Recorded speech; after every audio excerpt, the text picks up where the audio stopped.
Boa noite. Estão me ouvindo bem?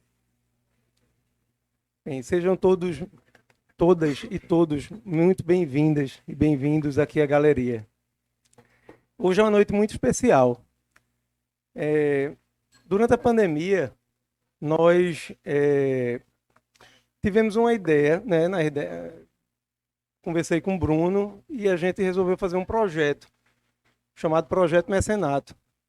E desse projeto, com o resultado desse projeto, que era juntar amigos próximos que se sentissem mecenas, conseguissem participar de todo esse processo lindo que é a construção da carreira de um artista.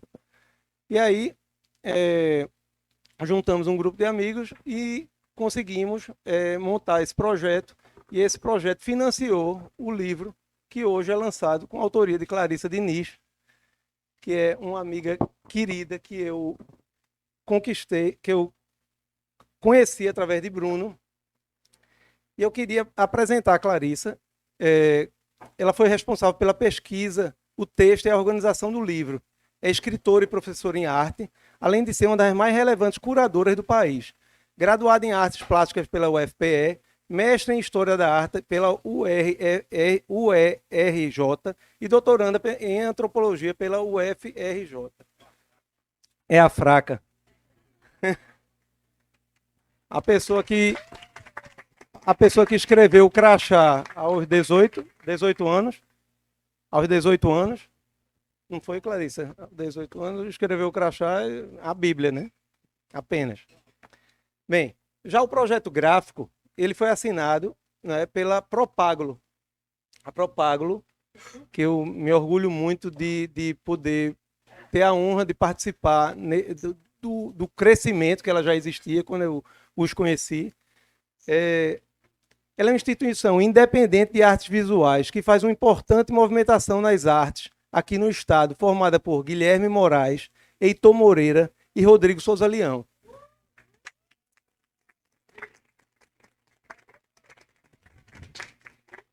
Uns meninos que são gigantes. Esses meninos são gigantes. A Garrido Galeria bebe da água da Propágulo, porque ela faz um trabalho importantíssimo aqui no estado de Pernambuco. Bem, e Bruno, esse monstro, né? Esse cara que virou um grande amigo, na realidade, um grande amigo. A gente tem meses de conversa em WhatsApp, meses, anos, sei lá. E são verdadeiros podcasts, sabe? Mas é uma delícia. Ele pensa que eu não gosto, que eu acho ruim, mas eu adoro. Eu disse, eita, Carol, opa aqui, esse tem 8. Esse tem 4, esse foi curtinho, 2 minutos e meio só. Gente, tomando banho, e toda hora eu ouço os podcasts de Bruno. E aprendi muito com esse cara, muito. Aprendi demais. Bruno é essencial na construção da Garrido Galeria, sem dúvida. Ele me ensinou, ele me deu aula. Esse cara é um craque. O problema dele é que ele é bom demais, que ele se entrega demais, sabe? Bruno, pelo amor de Deus, para de se explicar tanto, para de ajudar tanto. Você ajuda demais, homem. Aí vai prejudicar a tua produção. Agora, esse evento só está acontecendo mesmo de verdade por conta de Santa Isabel, que aguentou Bruno durante esse período. Foram mais de 2 anos, né? Santa Bel. Carol também, né? Carol aguentou um bocado. Bem, se eu for falar de todo mundo que participou desse livro, Steve, né? Todos participaram, todos. Steve, Samantha, toda a equipe da galeria. Marcela. Samantha é revisora do livro. Isso. Peraí, calma, homem, calma. Eu vou lhe dar a vez.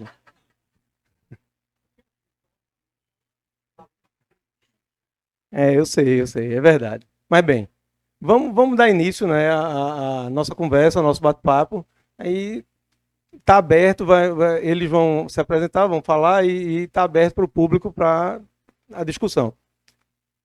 Bom evento. Bom, gente, boa noite, né? Queria agradecer a presença de, de quem está aqui. Quando eu vou dar uma aula, né, uma palestra, uma live, eu costumo dizer que eu gaguejo.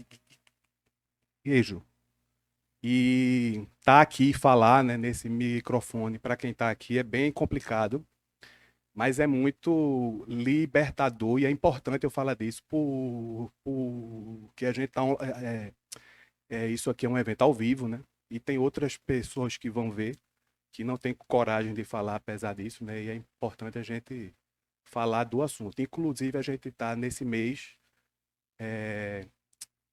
daqui a 2 dias, a gente vai ter o 22 de outubro, que é o dia da fonoaudiologia, dedicado a quem está gaguejando, né? E quem está assistindo ali online de João Pessoa é a minha fono, né? Eu queria agradecer a ela, porque se não fosse ela, eu não estaria aqui. E, enfim, é isso. Queria agradecer a Clarissa, né, principalmente, por ter me aguentado nesse processo aí, né, um tijolo. E a gente começou a fazer isso em 2019, no auge dessa pandemia, e foi muito complicado, né, a pandemia, e ela me sugeriu criar entrevistas. Então, sempre na sexta-feira, eu me reunia com Clarissa no Zoom e a gente ia conversar, né, 1h30, sei lá, até passando disso. E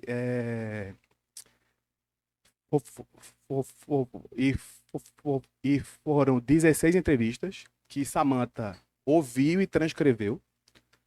E a partir disso ela criou 150 páginas, né? E a partir disso Clarissa criou esse ensaio. Então aqui a gente tem 25 anos de trabalho, né? E, enfim, é isso. Eu vou passar agora para a Clarissa. Beleza, Bruno, valeu.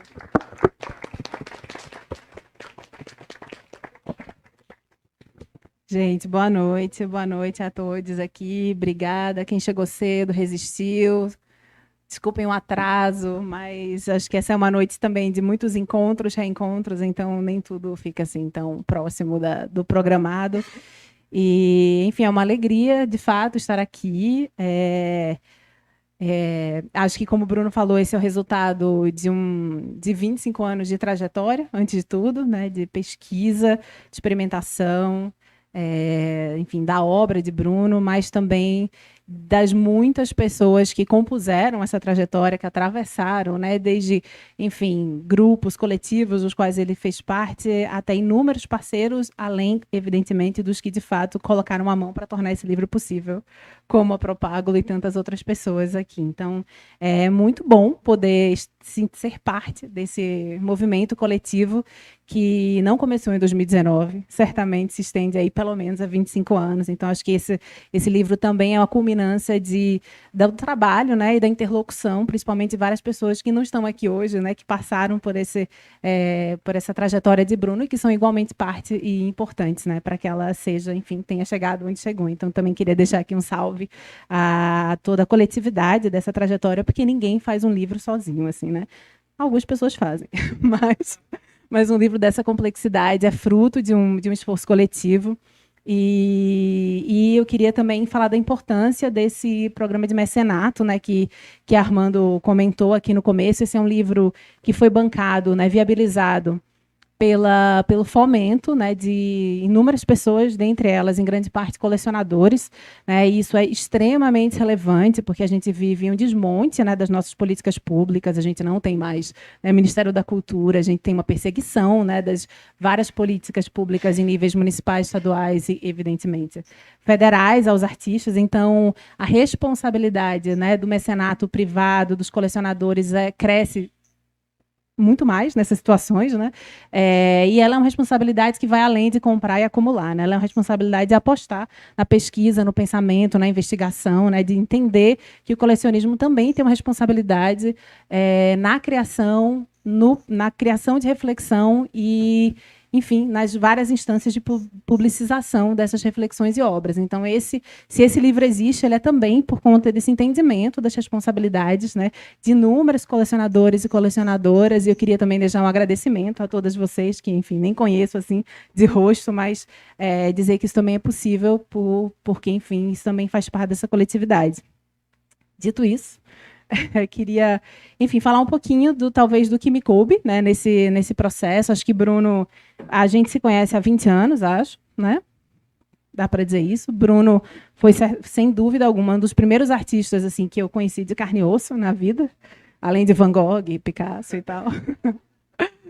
E desde que a gente se conheceu, a gente, enfim, conversa bastante em tons convergentes e divergentes, né? Eu acho que o debate foi sempre uma grande tônica das nossas interlocuções, né? Muitos debates acalorados sobre arte, perspectivas diversas, estéticas, e justamente por isso, pela possibilidade da contradição e do debate, que sempre foi tão instigante trocar, né, e pensar junto e com o Bruno. Tudo bem? Então, assim, quando o Bruno comentou da ideia de, na verdade, em 2019, de fazer talvez um livro mais simples, né, um catálogo bem simplesinho, a gente começou a conversar do que significa fazer um livro, né? Assim, acho que com sorte, artistas podem ter o privilégio de fazer algumas publicações ao longo da vida, de participar de várias outras, né? Enfim, desde revistas como a Propágulo, enfim, exposições coletivas, com a própria Tatuí, enfim. Mas pode haver um momento que, com um pouco mais de sorte e privilégio ainda, os artistas possam ter a chance de fazer um livro que é um chamado livro monográfico, né? Que é esse livro focado no trabalho de um artista. E fazer um livro assim pode parecer, à primeira vista, tipo assim, juntar, né, imagens de uma trajetória, mas a verdade é que fazer um livro monográfico não é sobre reunir documentos de uma trajetória, é, de fato, elaborar uma leitura, né, uma chave de leitura, uma abordagem sobre uma obra, né? O que um livro desse põe no mundo não é um apanhado de imagens ou de informações, é uma lente, né? É uma chave de leitura a partir da qual olhar aquela obra. Então, essa foi a grande função desse livro, né? Encontrar uma das várias possíveis, mais uma, lente, né? Uma dessas chaves de leituras, uma perspectiva para olhar a obra de Bruno, que é bastante desafiadora, porque é um artista, como Montes Magno fala, camaleônico, né, de diversas matizes, assim, que tem investigações, por vezes, bastante diversas entre si, e que, por isso, era um desafio bastante complexo. Então, a gente entendeu que uma forma de fazer isso, de chegarmos juntos nessa lente, seria começar conversando. Então, a gente fez esse grande processo de entrevistas, foram 16, é isso? 16 entrevistas gravadas.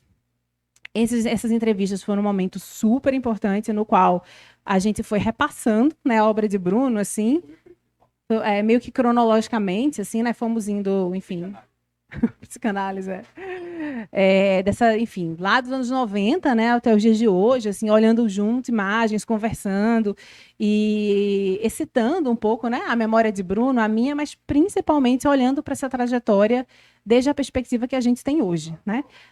O que significa para Bruno uma revisão do seu próprio trabalho, que é um processo às vezes doloroso, mas de modo geral muito rico, né? Muito instigante. E para mim um desafio também teórico, histórico, né? De pensar o que é a responsabilidade de elaborar um texto que é sobre um artista, mas que tem um papel, né? Na historicização de uma geração e de um território, né? Seja Recife, Pernambuco, Brasil, enfim, né? Ou mais amplamente. Mas também, enfim, desde das perspectivas e questões que a gente hoje encara, né, no nosso, enfim, mundo e também mundinho aí das artes. Então, esse foi um dos grandes desafios. E, no final das contas, esse ensaio, que atravessa o livro dividido em cenas, né, que são, enfim, pequenos trechos que tomaram uma forma um tanto quanto dramatúrgica, então por isso está dividido em cenas, que é também, enfim, talvez uma forma de espelhar a própria dimensão dramatúrgica da obra de Bruno.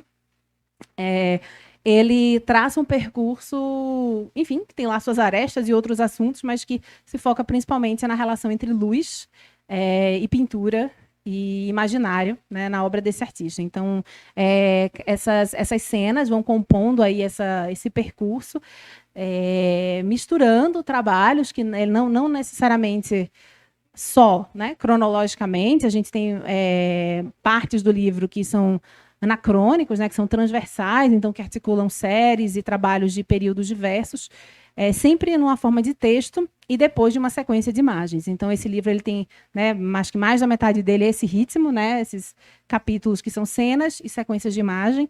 Essas sequências de imagem foram montadas, né, por Bruno Apropágulo e por mim, em diálogo muito estreito com esses textos dessas cenas. Então, no correr das páginas, a gente tem um percurso que vai e vem, né, no trabalho de Bruno, vai começando mais ou menos na infância, de fato, com o Bruno em Surubim, ligando a TV valvulada da casa da avó dele, e vai e vem nessa trajetória, costurando aí aspectos diversos, meio que guiado pela ideia de luz, que é também uma chave de leitura que foi super importante para a gente olhar para essa influência nipônica na obra de Bruno, porque Bruno é um desses raros artistas no Brasil que estudou com o mestre japonês e Shunichi Yamada, mais conhecido como Shang.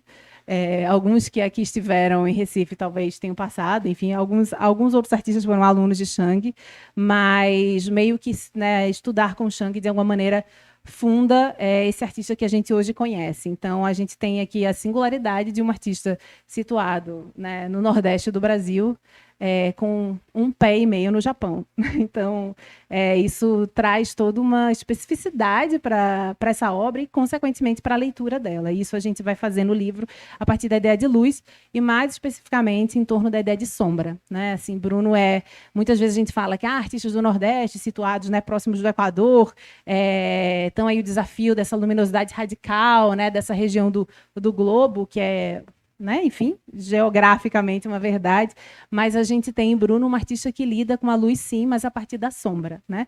Toda a luz que há, basicamente, na obra de Bruno é uma luz que sobrevive, que emerge, que persiste por entre a sombra, né? Por entre um breu, né? Uma escuridão que se faz. E Bruno vai desenvolvendo ao longo da trajetória dele algumas técnicas para isso, principalmente com pastel e com apagamento, né? Para fazer essa luz ser uma luz persistente. Por isso, então, o título do livro, A Persistência da Luz, que aponta para essa, enfim, chave de leitura que vai acompanhar os leitores, que a gente espera que esse livro tenha ao longo dos próximos anos. E além desse ensaio, então, a gente fez também uma entrevista, né? Bem, fizemos várias, mas o livro tem uma entrevista especificamente, que é uma entrevista sobre espiritualidade, né? A obra de Bruno atravessa algumas, enfim, matrizes espirituais, assim, e é um assunto da maior importância, não só na obra, como na vida de Bruno, né? Então, a entrevista é um mergulho, né, conduzido aí por ele, em torno da relação entre arte e espiritualidade. Temos também um capítulo assim, final, que é um texto do mestre Shang, do mestre Shunichi Yamada. O Bruno conseguiu fazer uma acrobacia de traduzir do japonês para o português um texto que Shang escreveu quando morou aqui, né, há 19 anos atrás, que na época Bruno não leu, porque estava em japonês, mas que era um texto que falava de Bruno. Do jovem artista Bruno, desse jovem pintor, quase 20 anos atrás. Então, esse livro traz, então, esse olhar do Shang, né, que foi mestre de Bruno, do que Shang estava, enfim, pensando e lendo sobre Bruno, enquanto ele se configurava como tão fundamental, uma pedra fundamental na formação desse artista. Então, tem todo um capítulozinho ali, final, dedicado ao Shang. E, por fim, uma cronologia, né, que, enfim, organiza e traz várias informações, enfim, da trajetória de Bruno, exposições, participações, inúmeras, enfim, projetos, iniciativas, grupos e por aí vai. E antes de passar para a Propágulo, eu queria só falar da importância da Propágulo nesse processo, porque Bruno e eu, durante grande parte desse momento, estivemos muito imersos assim nessa relação, enfim, de dois, né? nesse mergulho desse livro. Tivemos a colaboração de Raul Luna, né, o designer, que por um momento colaborou com o projeto, mas acabou não podendo ficar até o final. E órfãos, totalmente órfãos, de uma ponta fundamental desse projeto, que não é só, não que seja pouco, mas não é só o design, é projeto gráfico, mas também o que vem, né, o que a partir da prerrogativa de uma identidade visual se transforma em projeto editorial, né? Como pensar visualmente o livro é de fato pensá-lo editorialmente, né? É de fato entender como esse livro funciona, né? Pensar como imagem é texto. Paginação é texto, né? Diagramação, imagem, fonte, enfim, tudo que não se separa nem se hierarquiza num projeto editorial. Então, a gente só conseguiu entender isso junto à Propágulo. E queria falar da minha alegria pessoal também, de trabalhar com o Rod Heitor e Guilherme, porque, enfim, assim como eles, eu também editei a Tatuí, né, uma revista de crítica de arte independente, e sempre vi na Propágulo, assim, muito, né, enfim, alegremente a continuidade, né, desse desejo, né, de continuar pensando, assim, produzindo crítica e também curadoria e residências e suas mil, enfim, desdobramentos. Então, foi uma alegria poder contar com a expertise, a competência, o trabalho e, principalmente, a dedicação e as maravilhosas ideias que vieram aqui desse trio. E, assim, a gente chega mais ou menos à reta final, passando por colaborações fundamentais, como a de Samantha, que eu não gostaria de deixar de citar, que foi uma peça fundamental que transcreveu todas as entrevistas, revisou todos os textos, deu opiniões, né, sugestões super importantes, inclusive conceituais. Então, é isso. Eu estou super feliz de a gente poder colocar esse livro coletivo no mundo. Eu queria agradecer a todo mundo que fez parte desse processo e passar a palavra para vocês três.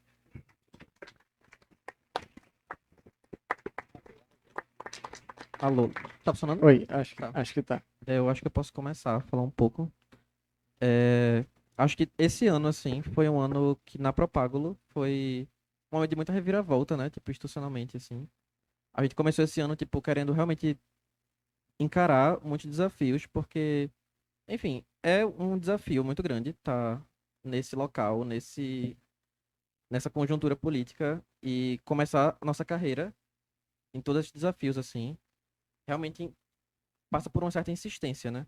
E a gente, dentro dessa questão de, tipo, de trabalhar com publicação, tá nessa questão cultural aqui dentro, a gente tava realmente pensando como a gente conseguiria dar continuidade sem também perder o nosso foco, sem, enfim, perder o brilho no olhar.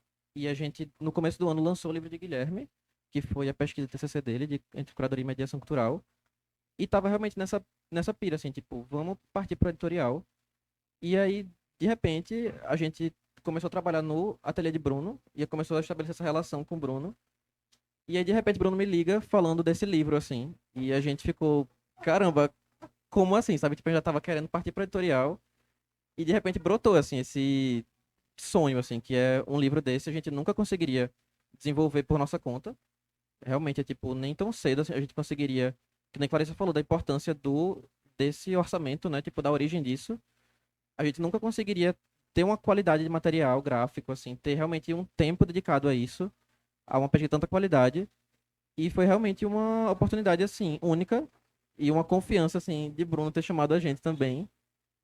Realmente eu acho que é muito feliz, assim, pra gente estar trabalhando com duas pessoas que são, enfim, grandes nomes, assim, grandes referências pra gente. E dentro disso, assim, foi, enfim, virou um grande portfólio e realmente um demarcador de não apenas um livro, mas um grande livro, assim, literalmente.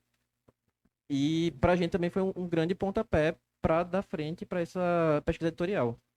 E aí, enfim, acho que Heitor pode falar um pouco mais disso e como foi.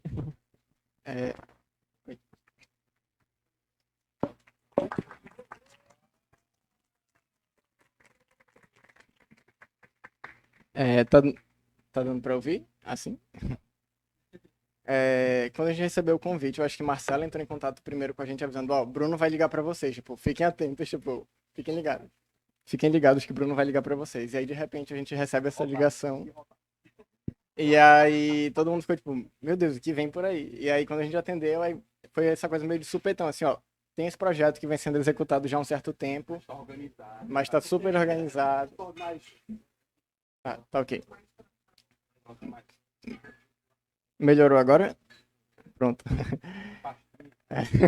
Pronto, a primeira coisa que o Bruno falou foi: não se preocupe, é um projeto que vem sendo executado há 2 anos, mas tá com tudo na pasta. Você nunca vai pegar um projeto tão organizado como esse. Você vai ver. A gente não tá certo, tipo, só explica o projeto pra gente o que que vai ser. E aí ele começou a descrever o projeto que vinha sendo, tipo, e ele falou, tipo, pelo fato de Bruno já tá sendo convidativo com a gente já ficou tipo, caramba, Bruno tá vindo atrás da gente pra entrar com esse contato direto. E aí quando ele falou o nome de Clarissa, a gente se animou mais ainda de ver um projeto que era tipo que acompanhava a trajetória de Bruno, de uma produção tão importante para o estado de Pernambuco. A gente ficou tipo, meu Deus, a gente tem que pegar isso do jeito que for, assim. E aí acabou que outras reviravoltas surgiram e acabou que a gente entrou de cabeça numa lógica para além do pregar apenas projeto editorial e contribuir juntamente a uma parte editorial mais completa, assim. E aí eu acho que Clarissa falou uma coisa sobre como pensar o projeto gráfico, também pensar o projeto editorial, que foi justamente a questão das cenas. Desculpa. A questão das cenas. E aí, Bruno, quando me passou o material do livro escrito, a gente, tipo, ele era dividido em trecho 1, trecho 2, trecho 3. E aí eu comecei a desenvolver o projeto editorial e gráfico do livro, e aí no meio do processo eu já criei essas inserções do livro das divisões, né? Cena 1, cena 2. E aí, no meio do processo, o Bruno me mandou um áudio dizendo: ó, então, tu vai ver que o documento ele tem várias divisões e tem lá trecho 3, trecho 4. Não necessariamente isso precisa entrar no livro, tipo, isso não precisa entrar, isso é só pra gente se organizar por aqui. E quando eu li, eu fiquei tipo, caramba, mas isso tipo, já era o direcionamento que eu tava tomando dentro do projeto editorial como um todo. E aí, quando a gente se reuniu para apresentar para vocês, e eu primeiro apresentei para Guilherme Rode, eu tipo, pensei, ó, eu pensei em dividir o livro nessas situações aqui, juntamente com o que foi proposto já para mim. O que é que vocês acham? E o Rode Guilherme fez, não, faz super sentido, porque o livro é de uma magnitude muito grande, você ter esse respiro, você ter esse tempo entre um capítulo e outro, você cria essas pausas, né, obrigatoriamente. E aí acontece que, tipo, a partir disso a gente fez, não, vamos seguir com isso.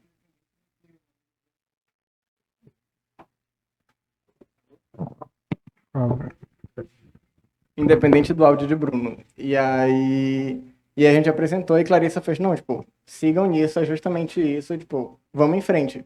E aí, tipo, o quanto o acaso ele acaba direcionando o projeto editorial como um todo, assim, tipo, algo que estava ali muito mais para indicar um caminho a ser seguido no sentido de separação de imagem, no sentido de separação de texto, acabou criando a forma que o livro tomou, assim. Então, a gente debateu por assim, quase 1 hora sobre que nome utilizar, se era trecho, se era cena, o que a gente, tipo, e a gente pensava, o livro ele tem esse detalhe que ele é bilíngue, né? Então a gente entrou nisso.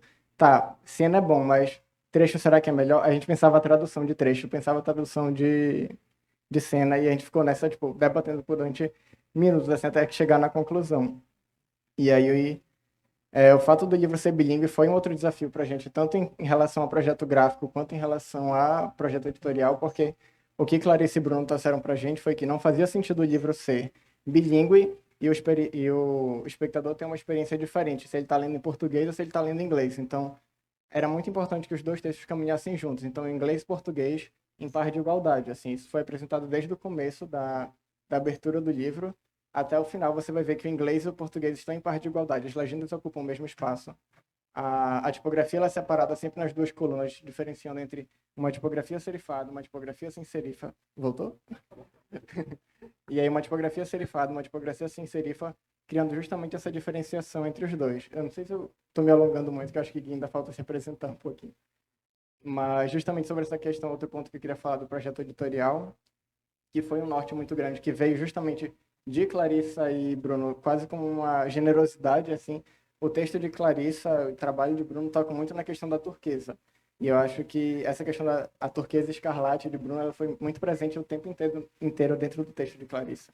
E aí, desde a televisão valvulada, que ela começa com essa televisão, que ela tem esse verde, né, essa válvula verde, e isso vai se apresentando de diversas formas dentro do trabalho de Bruno e vai se desdobrando. E aí a gente entrou, a tipografia não tinha como ser de outra cor, assim, então a tipografia ela entra justamente na questão da turquesa. Então ela bebe do trabalho de Bruno, bebe do texto de Clarice e se justifica a partir disso, assim. Eu acho que a justificativa da tipografia não foi simplesmente uma escolha estética. Eu acho que seria um pouco vazio, assim, colocar o turquesa como cor e ponto final, assim. Ela vem justamente de uma justificativa que é apresentada pelo texto e pelo trabalho de Bruno, assim.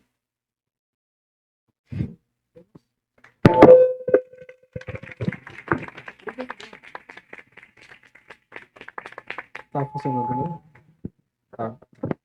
Bom, eu acho que a mim cabe só fechar um pouco a conversa que os meninos falaram. Realmente, Heitor ficou com medo de se alongar, mas esse projeto, eu acho que a grande parte do trabalho de Heitor, acho que eu e Rodi, a gente teve o privilégio de acompanhar Heitor, que estava em diálogo mais direto com Clarice e com Bruno, que foram acampando na gráfica, acampando no ateliê, acampando no WhatsApp. E eu acho que, só enquanto propago, eu acho que é importante reforçar, tremendo, inclusive por isso, que a gente parte de uma geração muito diferente. A gente parte de uma geração que começou a produzir no início de um desmonte político dentro do nosso país. Então, ter uma oportunidade dessa nessa década, nesse ano, é uma coisa muito rara para quem produz cultura, para quem produz algo editorialmente, para quem é apaixonado por livro, para quem é apaixonado por pesquisa. Então, a gente nasceu numa Propágulo sem Ministério da Cultura, praticamente. A gente nasceu onde cada vez fica mais defasado os fomentos do Estado. Então, realmente, eu acho que a mim cabe reforçar o agradecimento a essa rede de mecenas, a esse braço, a esse arremate que Garrido fez em conseguir selecionar pessoas que estivessem dispostas a fazer isso e, e talvez criar uma voz de reforço à continuidade e à importância desse gesto. Esse não é, de maneira alguma, o único ideal da produção. Eu acho que cabe ao Estado estar presente, mas enquanto membros da sociedade civil que têm o privilégio de fazer parte desse fomento, isso é muito importante.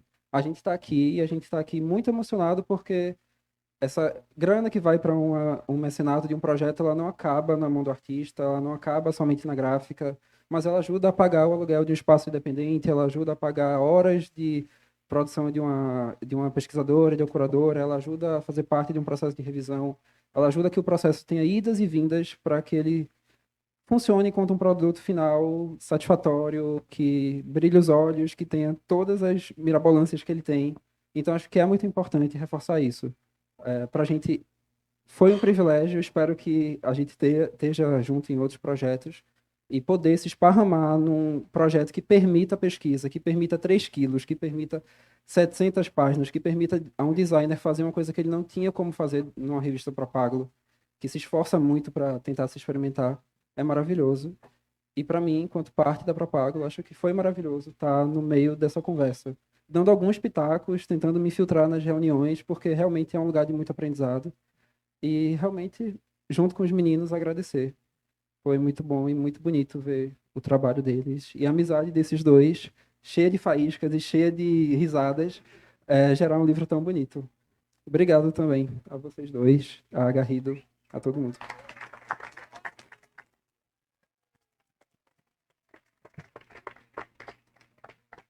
Então, gente, enfim, reforçar, né, que é assim muito emocionante, né, eu estar aqui, assim, né, uma vida, né?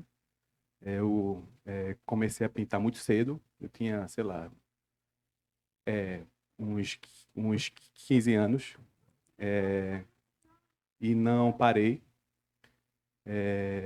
Fiz o FPE, né? Artes Visuais em 98, com o Ju, né, que está ali. E em 2000 saí e encontrei esse professor japonês, né, que veio bater aqui em Recife. E fiquei com ele uns 4 anos, né? E o que eu tenho hoje, o que eu aprendi, vem dele. Enfim, nesse processo, eu aprendi com esse professor que a arte, ela está numa fronteira entre psicanálise e espiritualidade. E umas pessoas vão dizer que a arte, que é algo que você não vai conseguir explicar com palavras, vem do inconsciente, que é a psicanálise, né? E vai ter outra pessoa que vai falar que é a espiritualidade. Então, isso é o que está aí, sabe, nesse livro. E o que é importante desse livro é o processo, que foi o processo das entrevistas com Clarice. Isso é o que foi o transformador. 16 entrevistas. Eu e ela, né, a gente foi buscar no passado. As entrevistas eram na sexta-feira, era na pandemia, a gente estava isolado dentro de um apartamento. Então, cara, era assim, vai sair um novo episódio sei lá, de uma temporada. Qual? Isso. Aí eu, porra, hoje é sexta, eu vou encontrar a Clarissa. Aí ela ia abrir uma cerveja lá pra me aguentar. Eu abria porque eu tava feliz. Cada um né? E cada entrevista dessa eu comecei a buscar no passado por que eu fazia arte, qual era a função. Ela começou a me desconstruir muito também. Mostrar que algumas obras tinham um viés que não era que eu precisaria pensar sociologicamente, antropologicamente, algo que eu não pensava assim, né? Eu era muito do fazer e não pensar muito, né? Isso até tem lá nos anos 90, né? Eu dizia isso assim, né? Porque era arte conceitual e se matou a pintura, e aqui em Recife isso foi muito pesado, né? Dos anos 90 aos 2010, a pintura desapareceu aqui, porque houve uma necessidade de mostrar que a gente fazia também arte conceitual, e eu continuei a pintar. E eu era o cara careta, porque estava, né? E, assim, né, hoje a gente tem toda uma geração que renasceu com a pintura. Marcela, Laura, Giovana, enfim. E é muito bom, assim. A maioria dos meus amigos saíram de Recife, então aconteceu um êxodo, né? E eu fiquei aqui meio só. Clarissa saiu, Ju saiu. E por ter ficado meio só aqui em Recife, eu comecei a dialogar com essa nova geração que, por uma felicidade, é uma geração que tem muitos pintores e pintoras, né? Então isso aí foi todo um processo. Mas voltando ao processo das entrevistas, né, que foi o mais importante, entendeu? Hoje, depois de se passar esse livro, recentemente aqui em junho eu abri um individual aqui e o trabalho é completamente diferente do que está aqui. E esse trabalho é completamente diferente do que a gente mostrou aqui, justamente por causa do processo desse livro. Então, assim, o resultado desse livro foi transformar a minha obra completamente. E hoje, né, lá em São Paulo, está em cartaz outra exposição, que é mais radical ainda. E eu comecei a radicalizar o trabalho, né? Porque, assim, você entra no processo de psicanálise e você só vai perceber que aquilo lhe alterou depois. Então, esse processo com Clarissa foi isso. Foi assim, a gente aprofundar, buscar qual é a motivação de fazer o trabalho, interpretar os trabalhos, interpretar as referências, questionar o que eu... Enfim, aí a gente começou a brigar também e tal, mas o que é mais legal hoje é eu ver a transformação do trabalho que aconteceu a partir dessas entrevistas e de rever e rever o trabalho, né, e compreender o que é que está aí. Então, assim, isso é uma obra que ela tem um fio condutor, né? Então, é importante você ver como um trabalho vai puxando o outro. Então, você vê um desenho de 98 que tem uma relação com a pintura de hoje, né? Então você vê que aquilo é uma motivação que se sustentou, né? É uma motivação que se sustentou. E a motivação, acho que é a palavra mais importante para se produzir arte, né? Motivação. Qual é a sua motivação? É vender, é ficar conhecido, né?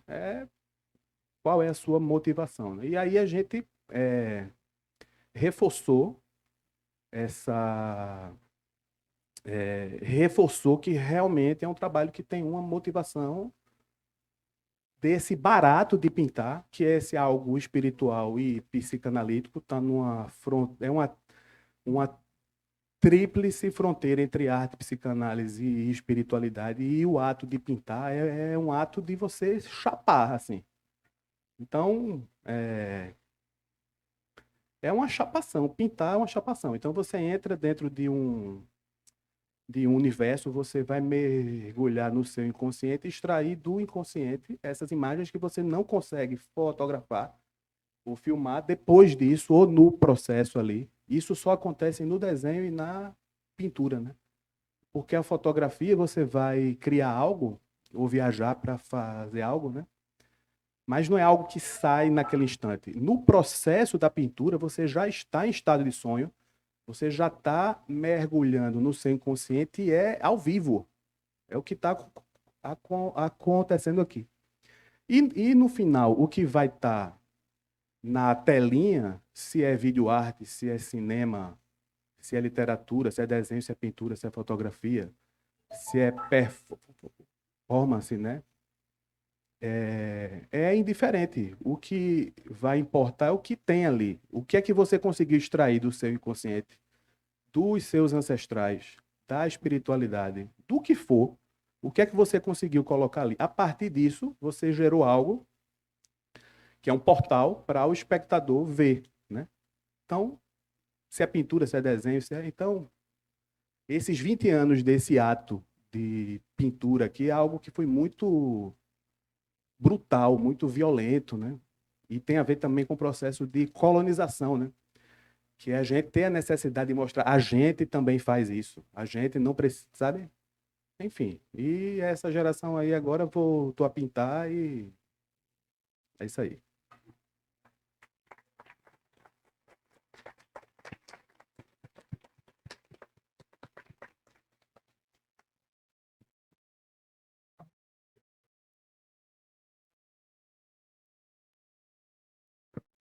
Vai. Desculpa. Gente, então, na verdade, tá dando eco.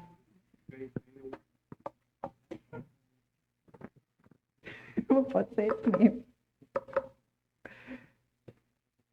Vamos. Foi. Tá igual. Gente, enfim. Foi. Na verdade, enfim, essa é uma conversa. Não sei se, enfim, alguém tem considerações, comentários. É uma conversa aberta mesmo.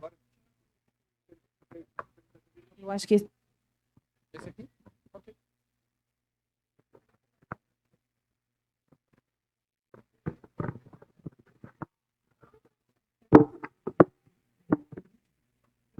Oi, boa noite. Eu tenho uma curiosidade em saber o que que Clarissa pensa especificamente sobre. Acho que é uma coisa que foi colocada aqui de alguma forma na fala de Bruno, e que eu venho observando também, que é justamente um pouco essa. Não sei se poderia se chamar de um retorno, mas uma presença nessa geração nova. Quando a gente fala de Marcela, Laura, Feifo, Heitor, por exemplo, né? Que são pessoas que estão aí voltando, ou procurando, pelo menos, a pintura, né? E a tela, de alguma forma. E aí enfim, eu tenho curiosidade de entender como é que as outras pessoas olham para isso, para essa cena em Pernambuco, em Recife. Acho que de alguma forma tem besouro também, né? Enfim, tem algo acontecendo. Tem vários outros, estou dizendo aqui alguns. Mas eu acho curioso de observar e fico querendo entender como é que as outras pessoas estão pensando isso. Enfim, é isso. Beleza. Eu acho que esse não é um fenômeno restrito a Recife, né, ou Pernambuco. Acho que dá para observar ele em várias outras cidades do Brasil. Tem muitos artistas, né, jovens se dedicando à pintura. E eu acho que muitos fatores chamam a atenção. A primeira, eu acho que é uma ressaca de uma espécie de conceitualismo autoritário, fundamentalista, assim, né, que foi muito presente nos anos 90 e no começo dos anos 2000. Eu estava aqui em Recife, Bruno sabe também, acho que alguns talvez lembrem, Marcel Almeida, Marcelo Silveira, uma galera que estava aqui. Juliana Notari, em outros tempos, quando, não sei que ano, mas acho que 2006 talvez, uma curadora de São Paulo que estava aqui pelo Rumos Itaú Cultural veio fazer uma palestra na Fundagem e falou no microfone: a pintura está morta. a, a pintura não dá mais conta da arte contemporânea. É. Então você tem. Fala no microfone, o povo te ouvir.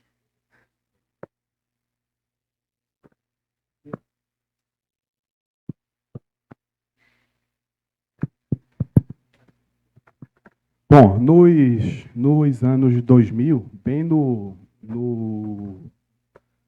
começo, aqui na Fundação Joaquim Nabuco, tinha uma palestra e veio uma curadora de São Paulo. E na plateia tinham vários e vários pintores, né? E eu, assim, os que eu me espelhava, né? E ela falou: hoje a pintura não dá mais conta a pintura e a escultura de pedestal não dão mais conta da arte contemporânea. E eu me virei e vi a plateia e vi vários que eu admirava e que eu considerava grandes mestres se calarem, porque era uma curadora paulista e nessa época, né? Tinha uma palestra dessa, acabava a palestra, todo mundo ia para o barzinho para encontrar a pessoa, para ver quem ia sentar junto dela, para ver se ia conseguir fazer uma exposição em São Paulo.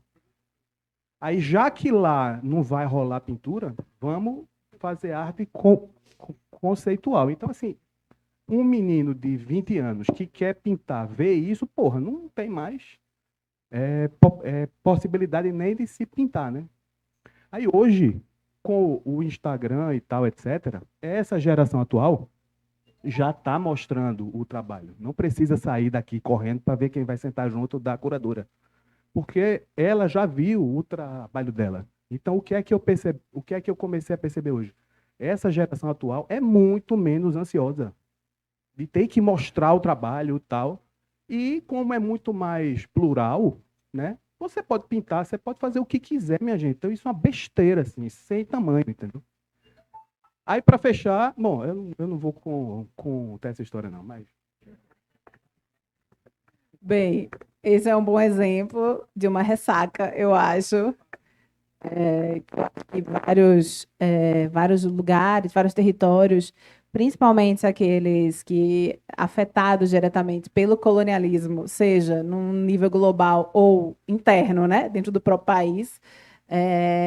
Enfim, eu acho que os debates estéticos não estão de jeito nenhum separados dos debates do colonialismo, né? Então, assim, esse movimento, né, de programas sempre ou quase que exclusivamente sediados, né, no eixo hegemônico, né, das artes em termos econômicos, né, Rio e São Paulo, que vão para o Nordeste ou vão mapear ou vão, né, pensar, escolher, enfim, artistas. Isso aí é meio que tipo são missões, né, uma coisa meio expedicionária, meio messiânica, né, que enfim sai pregando a palavra. E isso gera uma ressaca, né? Eu acho que tem uma ressaca de um fundamentalismo, vamos usar aqui a palavra conceitual, eu já dizendo que não é a palavra certa, só para designar um tipo de abordagem menos tradicionalista, mas não é sobre o conceitualismo, é algo, enfim, bem mais complexo do que isso. Mas eu acho que tem essa ressaca, que é uma ressaca de vários territórios e artistas, sabe, e linguagens que reconhecem nas tradições, inclusive na pintura, um lugar de, sim, experimentação, transformação, né? Acho que tradição e não é sinônimo de conservadorismo, né? E eu acho que, assim, eu acho que a direita está deitando e rolando exatamente nisso, assim, que, de alguma maneira, um certo projeto de esquerda aí nas artes, na minha opinião, né, no Brasil, abandonou as tradições, né, virou as costas entendendo que toda tradição é sinônimo de conservadorismo, né, e nas artes isso é também expresso, acho, na relação com a pintura, né, ali na virada dos anos 90 para os anos 2000. Então, acho que essa é uma geração que já nasce um pouco, né, fora desses movimentos, entendendo, né, ressacada, cansada disso, assim, questionando esse tipo de fundamentalismo estético, como questiona, né, as dinâmicas da colonialidade. E acho que, enfim, tem outros fatores que vão aí no meio. Assim, eu acho que toda uma geração de artistas que historicamente não tiveram acesso aos lugares da arte, seja porque, enfim, são mulheres ou negros ou, enfim, ou indígenas ou são de regiões periferizadas, etc., né? Que hoje estão ocupando, né? Enfim, com o pé na porta, né? Esse campo tão branco, tão elitista.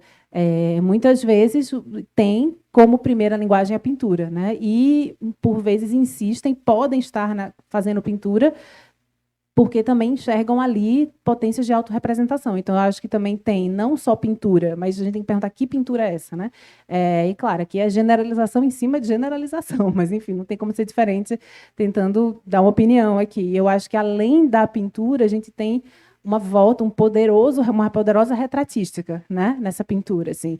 E é sobre quem tem direito a se representar, né, sobre autorrepresentação, sobre identidades, né. Enfim, eu estou vendo Fefa aqui, o trabalho dele acho que é um ótimo exemplo, né, de como a pintura ocupa esse lugar político, né, que não tem nada de conservador, né, e que se dá exatamente disputando essa tradição pictórica contra uma perspectiva exclusivamente conservadora, né. Então, para além, eu acho, de questões como uma reconfiguração mesmo da imagem, da fotografia, né, com a popularização, né, da fotografia, das redes sociais, enfim, eu acho que com celular, né, acho assim, todo mundo hoje produz imagem, isso reconfigura o que é a pintura, então, né, assim, o que era a pintura quando a fotografia, né, não estava assim tão cotidianamente, né, na nossa vida, o que é ela hoje, né, então acho que tem muitos movimentos, inclusive de mercado, né, acho que a gente também tem um mercado hoje valorizando bastante a pintura, né, você vai nessas feiras mais recentes, você tem muito mais pintura, né? Que, claro, é um espelho da própria produção,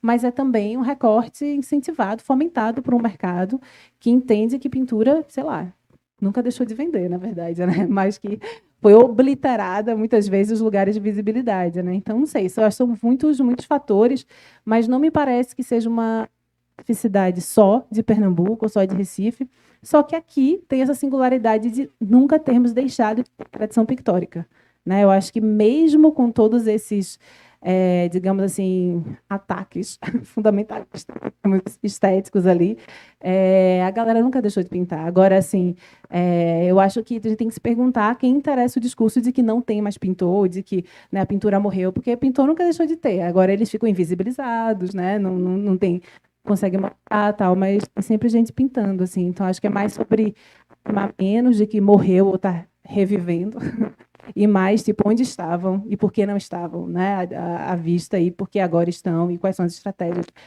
de adaptação e ocupação, né, desses espaços que estão aí hoje sendo utilizados. Não sei, é tipo um pouco da leitura, mas é um bom debate, bem complexo também, eu acho.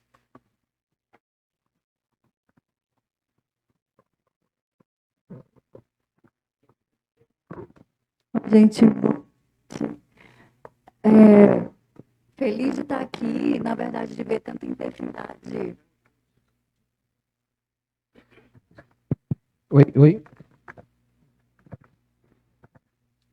Bom, boa noite. Já estávamos nos bastidores falando assim, é tão bom se reunir, falar de arte, se fortalecer junto, unir forças, trocar ideias, e fico ainda mais feliz de realmente ter decidido vir para cá, porque eu estava naquele cansaço, vou, não vou. Mas, Bruno, assim, já acompanho o teu trabalho um pouco, você teve a generosidade já de me receber no teu ateliê, né, com meus alunos e tal. Comentários, perguntas, tá? De coisas que eu vejo. Eu não folhei teu livro ainda, estou ansiosa para chegar em casa e pegar o fim de semana para dar uma olhada nele, mas sei que teu trabalho é intenso de pesquisa, que você compila e reúne cadernos, né? Quando a gente fala de sonhos, memórias, experiências, às vezes são muito fugidias e o caderno de anotação é aquele amigo que você vai deixando lá e que pode te ajudar, né, no teu processo criativo. Se ele entra, tá? Se teus cadernos entram nessa tua publicação, mas de alguma forma eu acho que a pesquisa, a conversa entra por conta do que vocês falaram, desse diálogo de anos, né, que você tem com Clarissa, de trazer a conversa para dentro do livro em forma de texto, né, de cenas, de divisões. E a outra coisa, fala mais da persistência da luz. Clarissa comentou, né, do teu trabalho ter a imagem muito presente da sombra, né? Mas me interessa tanto também pensar essas luzes pontuais, mesmo que vagalumes, que são luzes menores do que holofotes que iluminam tudo, no teu trabalho, como a sombra e a luz se relacionam, e fala dessa persistência da luz, né, que dá título para o teu trabalho.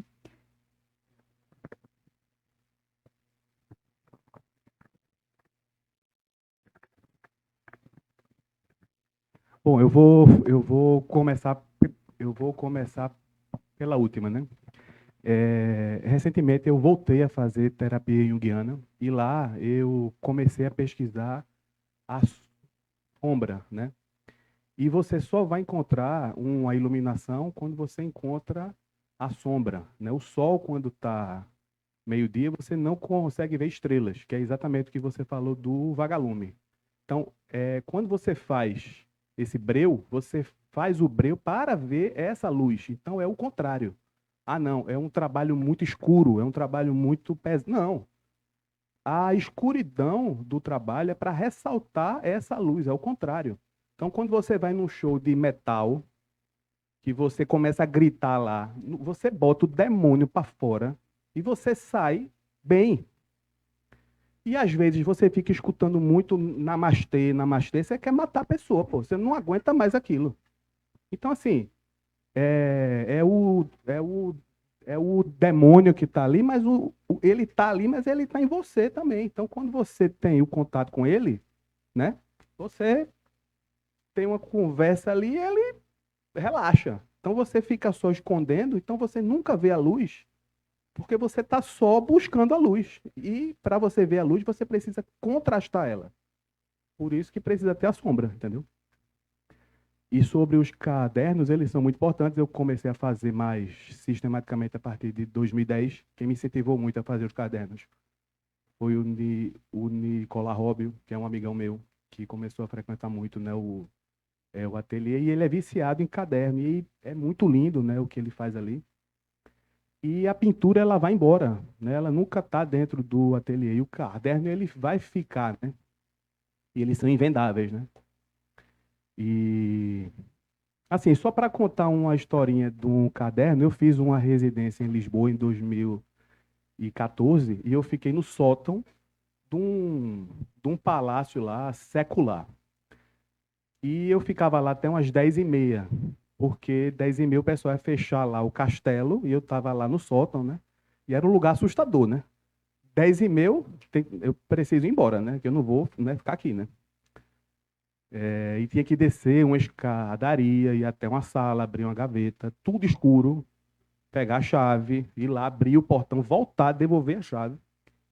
Aí um dia, no apartamento, eu vi que eu perdi o caderno. Sendo que quando eu viajo, eu sempre tenho o caderno da viagem.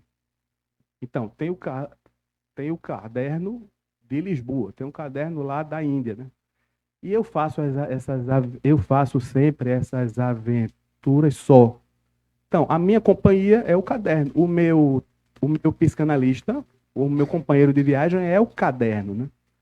E era já no final. Cara, eu fiquei desesperado. E era 1h. Eu na janela desse apartamento, eu desci a rua e eu fui até lá com a chave. E 1h entrei lá, tudo escuro. Cara, assim, meu Deus do céu, como é que eu vou conseguir? Subi tudo escuro, tal, as estátuas seculares daquele lugar me observando, assim. E eu comecei a procurar dentro do ateliê e achei o caderno. Nossa, eu achei, era assim um ente querido, pô. Era assim meu companheiro de viagem. Achei ele, meu Deus do céu, assim, sabe? Então, assim, isso é para explicar a importância. E eles estão aí. Tem situação que ela faz uma relação de uma obra com o caderno, né, eles vão aparecendo. E no final do livro, depois da cronologia e da ficha técnica e dos agradecimentos, quando encerra o livro, tem um pós-crédito, que são eles, Fax e Emily, né? E pronto, eles estão bem representados aí. E no processo, Milena, Bruno me enviou todos os cadernos dele. Eita, eu esqueci disso, pela sua mãe. Pela minha mãe. Meu Deus do céu, que medo. Ele, assim, sofreu muito para fazer isso, porque botar todos os cadernos numa caixa. E foi muito importante, de fato. Eu vi todas as páginas, vi todos os cadernos e marquei coisas, fui marcando e devolvi para ele marcado, né? Enfim, com coisas de interesse para o livro. A gente escaneou todas as páginas e ao longo da edição a gente foi recuperando, né? Algumas delas. Então, alguns aspectos do livro, tipo de leituras mesmo, assim, interpretações surgiram pelo contato com os cadernos, né? E não só com as obras, né? Enfim, então foi bem, bem importante.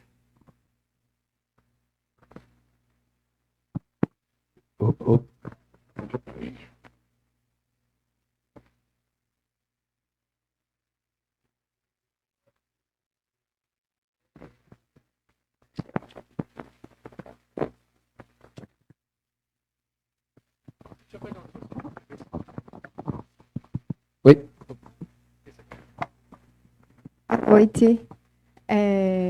Eu queria pegar esse rumo da psicanálise, né, da questão de Jung, e foi massa porque quando tu falou da questão de passar o inconsciente para a pintura, eu pensei justamente no processo de amplificação simbólica que Jung fala, né, no processo todo o processo de até uma imaginação ativa, né, todo esse processo. Eu acho massa porque quando a gente vê as tuas obras, a gente consegue mesmo perceber o inconsciente, assim, os dois planos de Platão, né? O mundo real e o mundo das ideias. A gente consegue ver os dois ali retratados no quadro.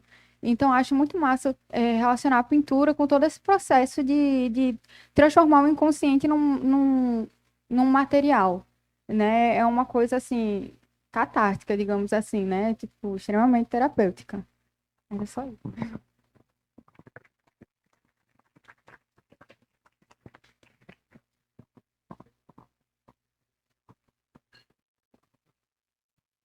Bom, tem uma coincidência e algo muito interessante, que eu nasci 26 de julho, que é exatamente o mesmo dia do Jung. Então isso já me pegou, né? E eu comecei a fazer terapia aos 15 anos, num consultório de uma junguiana. E ela que me incentivou a pintar. Então ela fazia ela me deu uns papéis com uns círculos, né? E eu tinha um pastel a óleo lá. E eu começava a pintar isso, e eram as mandalas, né? E eu entrei lá para deixar de gaguejar. E eu não deixei de gaguejar, mas eu virei artista ali dentro. E, enfim, ela é que começou esse processo aí, né? Que vem, né, até hoje, né? E é engraçado que recentemente na Bienal do Mercosul isso é um assunto, né? Arte e psicanálise. Sempre tem o ismo, né? Era arte conceitual, depois era arte e tecnologia, e depois era arte e política, e no passado era arte e o sacerdote, né? Que ia pedir ao pintor lá para representar uma passagem bíblica, né? Mas tem uma relação existe uma relação muito potente entre arte e psicanálise, né? Você vê isso no Arthur Bispo do Rosário, né? Nos trabalhos da Nice da Silveira, não é isso? E toda criança desenha, todo louco desenha, pinta também, né?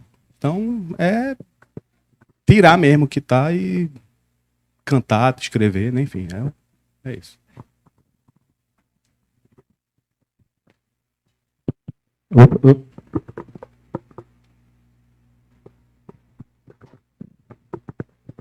Obrigado. Boa noite. João Bacaro, prazer. Queridos, queria perguntar, vocês falaram de espiritualidade.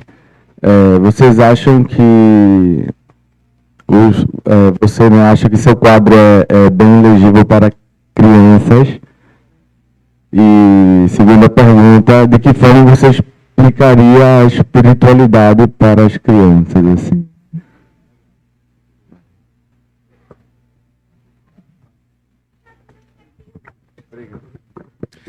Olha, eu converso muito com o meu menino, ele tá aí, ele tem 10 anos, né? E eu fico tentando explicar a ele assim, que você é um peixinho e esse pensamento maior é um cardume. E quando ele é criança, ele consegue dissolver o pensamento do peixinho e ter acesso ao pensamento do cardume, mas ele não tem ainda consciência. A consciência, na real, é o que vai quebrar, né, a possibilidade do peixe virar o cardume. Para não ficar uma viagem assim, você tem um pensamento que é seu, né, do ego, e tem algo maior, né, que é o self, não é isso? Tem assim alguém aí para, né, me ajudar? Pronto. A criança, ela já está nessa fronteira, ela já está dissolvida, mas ela não tem essa consciência. Mas é justamente a consciência que vai lhe ferrar, que vai deixar você só ser peixe. Aí, eventualmente, você tem uma epifania, ou com a espiritualidade, ou alguma situação, ou com o psicodélico, né? Enfim, mas praticando a espiritualidade, praticando o sadhana, seja de qualquer religião, você consegue perceber que existe a possibilidade de você ser e não ser. Então você vai começar a vibrar. Você é peixe, mas às vezes você consegue acessar o cardume, né? Então, assim, eu estava levando ele da escola para o ateliê e eu, pelo espelhinho, eu conseguia ver que ele compreendia da maneira dele, entendeu? A tristeza qual é? Quando vira adulto, aí 99% deixa de acessar isso. Vai acessar, sei lá, né? Raramente, né? Mas eu tenho certeza absoluta que as crianças são as que mais conseguem acessar a pintura porque elas não têm esse ego tão solidificado. Então... Sempre passa para mim, eu vou aproveitar para fazer um comentário. Não!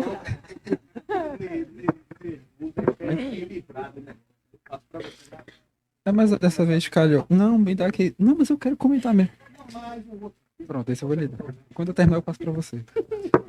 Não, é que acho que a gente fica pensando um pouco nessa ideia de transmissão, assim, como transmitir para uma criança. Mas eu acho que o mais interessante é ver o trabalho de Bruno a partir de uma coerência que o artista forja, né? Acho que cada artista vai forjando sua própria coerência. E eu acho que o mais interessante, eu acho que é não entender como a criança talvez acesse a espiritualidade de Bruno, ou como eu e os meninos, Clarissa, a gente acessa a espiritualidade dele, mas entender como um testemunho de uma coerência que ele, como artista, está tentando elaborar. E aí, com isso, eu queria, na verdade, propor uma pergunta para Clarissa, que era, como curadora e como pessoa que está entrevistando e acompanhando, editora, como é lidar com esse pendular de coerências entre vários artistas, e nesse caso, como é esse jogo entre a tua própria coerência, como alguém que está acompanhando, e esse respeito, esse limiar com a coerência de outra pessoa, que é completamente outra à sua, sabe? Valeu. Olha, muitos anos atrás, Bruno, eu e outras pessoas editamos um número da Tatuí chamado Sobre Coerência. Lembra? A 4, eu acho. E era uma revista anti-coerência. Por quê? Naquela época, como até hoje, coerência parecia um aspecto exterior, né? Uma espécie de horizonte a ser alcançado pelo artista. Então, parecia assim, tenho que ser coerente, né? E tem vários momentos de autoflagelação. Até hoje eu vejo isso em artistas. Tipo, ai meu Deus, meu trabalho não é coerente. Tipo, você vê, essa pergunta super rola, você vê coerência entre o meu trabalho, né? E muitos artistas se auto-editando, né, tipo, amputando, né, seu trabalho, escondendo partes, né? Porque acha que aquilo demonstra uma falta de coerência, né? Então, pensando como, digamos assim, aspecto alienígeno, pressão externa, eu sou super anti-coerência, mas eu também sou anti-coerência porque eu acho que é um grande mito a gente achar que a gente consegue ser tão diferente da gente mesmo a ponto de não ser coerente, né? Tipo assim, eu faço coisas tão diferentes que uma não tem nada a ver com a outra. Tipo assim, eu acho que a gente não consegue ser tão diverso assim, né? Então, eu presto muita atenção, digamos assim, nos gestos que ajudam a perceber as intencionalidades, né? E não o que só os trabalhos onde eles alcançam certas, digamos assim, conformações de aparência ou de sentido, né? Porque eu acho que no campo, Bruno falou em motivação, né? Eu acho que no campo assim das motivações, das intencionalidades, existem chaves importantes para a gente ler, muitas vezes de forma avizinhada, coisas que parecem muito diferentes na aparência, né? Assim como também eu acho que o campo das intenções ajuda a gente a perceber diferenças entre coisas que parecem muito parecidas, muito iguais, né? Então, nesse processo de aproximação entre trabalhos tão diversos de vários artistas e, claro, eu mesmo enquanto, né, pessoa, sujeito, enfim, eu acho, primeiro, um processo muito intenso de escuta, né? Acho que as 16 entrevistas, elas são... Claro que eu falo uma coisa ou outra, mas, eventualmente, é um monólogo, né? Mas não, estou falando disso, isso não é de jeito nenhum um demérito. É um monólogo no sentido de que é propositadamente, intencionalmente um monólogo, né? O meu papel é escutar, né? E o meu papel é escutar, é anotar, é prestar atenção, é perceber. E depois de todo esse processo, claro, e ao longo dele e tal, né, a gente vai, tipo, enfim, entendendo como em momentos diferentes do trabalho, no caso de Bruno, né? Se fosse outro artista poderia ser diferente, mas enfim, em momentos diferentes do trabalho, como ele falou, que uma folha de caderno se aproxima de um trabalho, né, de muito tempo depois, a gente pode encontrar algumas intencionalidades, né, interesses, digamos, gestos que se repetem, né, enfim, motivações, né, que nos servem, eu acho, como um caminho possível para percorrer o trabalho. Então, eu, pessoalmente, eu tento substituir o interesse e a preocupação pela coerência, por conta disso que eu acho que é um paradoxo, mas não, sei lá, é complementar, né, que eu acho que ela não importa enquanto dado qualitativo, analítico, porque eu também acho que a gente nunca está muito distante dela, sabe? Assim, então, eu meio que excluo isso como questão e tento, de fato, me aproximar mais do campo, assim, de tentar, sei lá, olhar para um trabalho não só no que ele tem de imagem, aparência, mas também desde um campo das intencionalidades, sabe? Que eu acho que é muito produtivo, principalmente como motor de análise, né? Menos, eu nem acho assim só para os artistas, assim, né? Mas do meu lugar, de quem escreve e tal, acho bastante importante. Eu tipo, super tento fazer, tipo, me aproximar disso, assim. E, bem...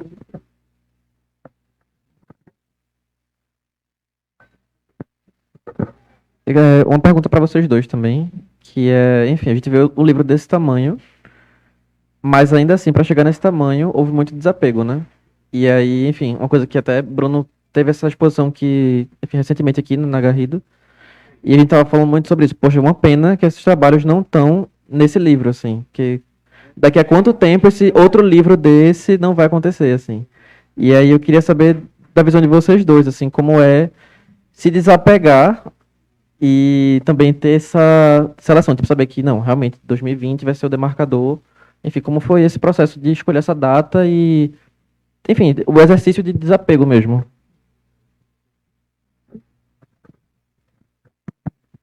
Isso foi assim, muito, muito difícil, né? De 2019 para cá, a produção ela foi intensa, mas ela foi algo assim muito diversa, né? Então, e a partir das entrevistas, algo que eu já falei aqui, o trabalho ele se transformou muito. Então, ia ficar até estranho isso entrar, por ser tão diferente, né? Isso aí é um ponto. Mas o que mais me incomodou, assim, me deixou mais frustrado, foi não colocar as minhas cerâmicas. Porque nesse processo da pandemia, eu comecei a pesquisar cerâmica, eu estudei um ano, e é um inferno para fazer aquilo, né? Você tem que, enfim. Eu queria botar um, assim, você não vai botar, porque é só até 2020, eu ficava batendo nisso, eu perturbando ela. E no final entrou até uma obra na entrevista, na parte lá que eu falo sobre psicanálise, né? Ela meio que fez vista grossa. Mas é muito bom saber que de 2020 para cá a gente já tem material para fazer outro livro daqui a uns 10 anos, né? E, inclusive, eu gostaria, na frente de vocês, convidar a Clarissa para fazer esse próximo livro. Tá certo, não é não? E vocês também. Então, em 2032, a gente vai se encontrar aqui e ver a cerâmica que eu tanto quis botar no livro e ela não deixou. Mas é isso, gente. Tem que ter... O maior desapego é você ficar 4 meses, 6 meses, 1 ano, pintando, enchendo o seu ateliê de trabalho, mergulhado naquilo, pesquisando, lendo, tal, né? E, de repente, vem um caminhão e leva tudo e fica tudo branco, gente. Então, assim, há 25 anos eu estou acostumado a viver isso. Tudo vai embora, fica ali um vazio. Então, assim, já é um processo que você está acostumado, né? Mas questões de ter que colocar tal obra porque é de tal amigo e tal amigo vai se sentir ressentido porque não entrou, entendeu? Isso tem nessas questões aí, né? Mas a gente tem a pessoa que editou e fez a curadoria para a gente culpar, né? Quando a gente encontrar esse amigo, não, mas veja, não fui eu, foi a curadora. Aqui está o WhatsApp dela, fala com ela lá. Tudo certo. Então, na verdade, assim, acho que existem energias e funções diferentes para livros, né? Um é um papel, uma responsabilidade retrospectiva, outro é uma prospectiva, né? Assim, claro que eu não estou falando que é um ou outro, né? Mas às vezes a gente faz escolhas, né? Esse é um livro retrospectivo, né? O que é um livro retrospectivo? Ele não é só do presente para o passado.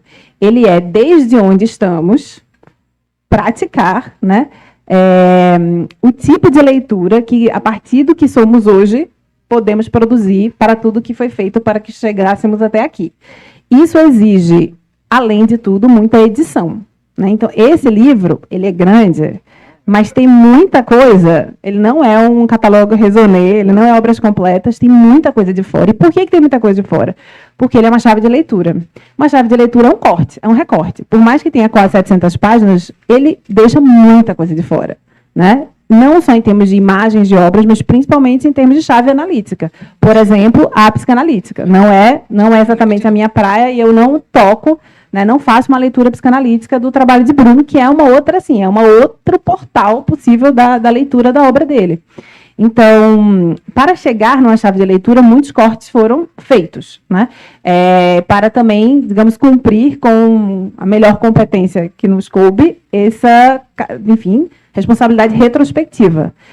Colocar, né, trabalhos que estão começando agora, na minha opinião, pede um outro tipo de compromisso, né, analítico, que é um tipo de compromisso que levanta possibilidades, que é como, né, tipo, jogar para cima possibilidades e deixá-las flutuando soltas, não necessariamente amarradas, porque é dessa coisa aerada que surge uma criação por vir, né? Essa não era a função do livro. Então, assim, eu acho que por responsabilidade editorial, não fazia sentido elaborar toda uma perspectiva retrospectiva e deixar soltas ali, sem explicação, sem cama teórica, sem acolher devidamente aquelas obras, porque a gente nem ia ter tempo de escrever sobre elas, não ia caber mais, tipo, né? Elas vão ficar órfãs do próprio livro, né, jogadas ali. Então, eu acho que é sobre conter a ansiedade, né, que todo artista tem, de mostrar tudo que está fazendo, você imagina. Para a gente, enfim, ter um livro um pouco mais, sei lá, responsável mesmo, eu acho, na análise, né? Então, por isso que muita coisa que você fez durante um ano e depois parou de fazer, não entrou, né?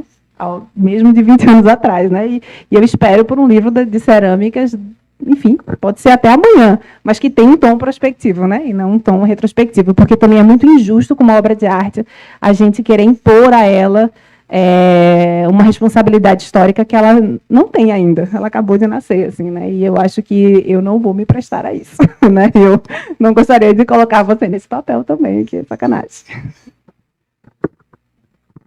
Mas eu acho que, para além do que foi pensado antes do livro vir a existir, muito foi sendo excluído e inserido durante o processo, né? Eu acho que eu lembro em reuniões nossas que fotos foram tiradas, outras entraram no lugar, e foi construindo sendo muitas poucas. Eu acho que coube muito um local de generosidade de Bruno de entender esses momentos de argumentação, de até que momento fazia sentido ele se retrair nesse sentido. Não, realmente, aqui faz sentido a gente tirar essa imagem.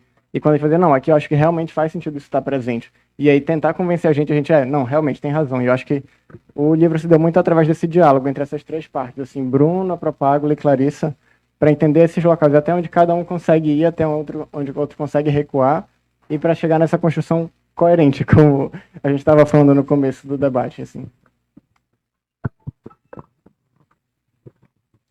Oi, gente. Bruno, primeiro de tudo, dizer que me solidarizo em relação à cerâmica, porque eu sou ceramista também, eu sei o trabalho que dá e o dó que dá deixar isso de fora. Mas, na verdade, eu entendo que uma produção como essa, 700 páginas, 3 quilos, 3 quilos, tudo que vocês já falaram, ela tem múltiplas leituras, de acordo com o ponto de observação de quem está vendo. Eu queria de vocês, da Clarissa, do pessoal da Propágulo, Bruno principalmente, entender qual é a mensagem principal que pode ser extraída para os jovens artistas de uma produção como essa. Assim, pessoas que estão sentadas aqui e têm uma expectativa de um dia ter uma produção de 25 anos, um trabalho que tenha uma não coerência, mas que ainda assim expresse a individualidade artística de cada um. Qual é essa mensagem, assim? Qual é o olhar que a gente pode lançar ao sentar e abrir um livro como esse? Assim, qual é a atenção que a gente precisa dar a esse material? Quais são os pontos que realmente podem, de alguma maneira, se somar à nossa essência e reverberar enquanto produto artístico?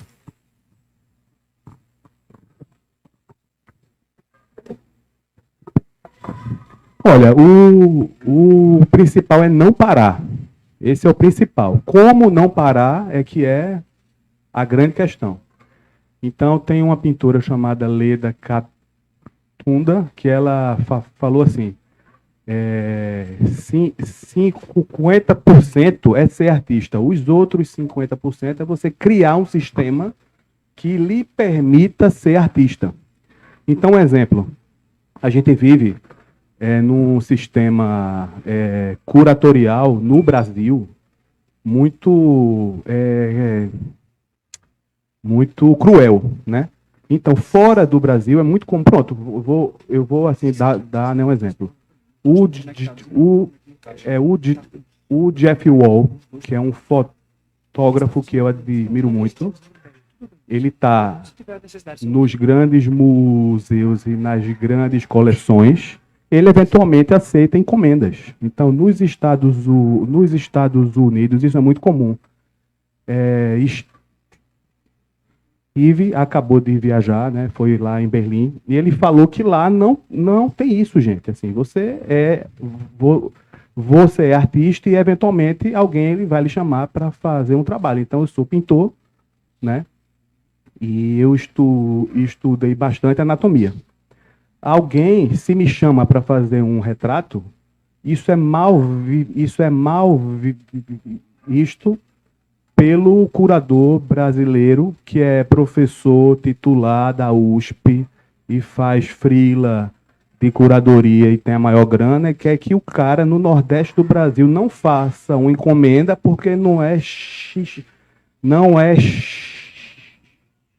chique, entendeu? Então, isso é uma visão cruel, uma visão fascista, é uma visão... enfim, é o fim da picada isso, né? E é o matuto aceitando isso. Que, né, ó, a pintura morrer, você vai fazer agora arte conceitual. Então, assim, se tem algo que eu tenho para falar aqui, assim... nem metade do que eu produzi nesses 25 anos está aí. E muitas obras foram encomendas, né? Agora, eu só comecei a fazer encomenda... mais ou menos de 2016 para cá.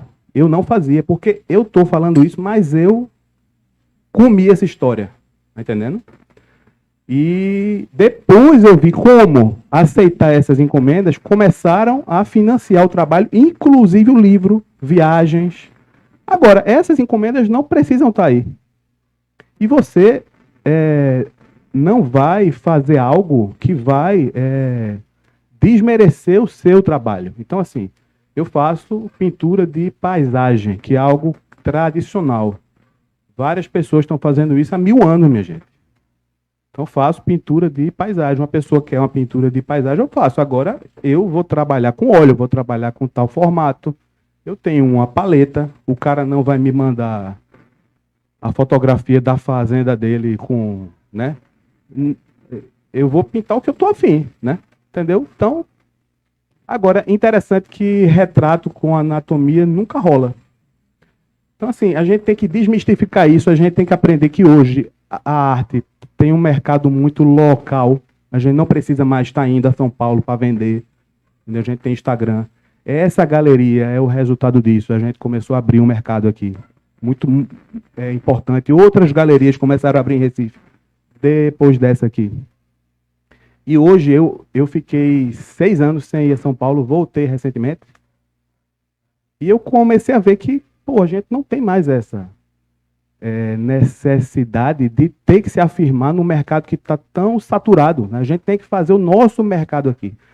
E o que é muito importante também é uma profissão muito solitária, assim como é a literatura. Então, no cinema, no teatro, na música, as pessoas naturalmente, se odiando ou não, elas precisam trabalhar em conjunto, senão aquele espetáculo não sai. E a gente fica trancado dentro do ateliê e um precisa ajudar o outro, entendeu?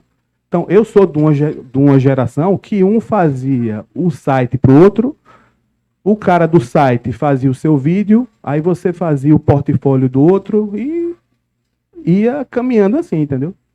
Então, acho que é isso aí.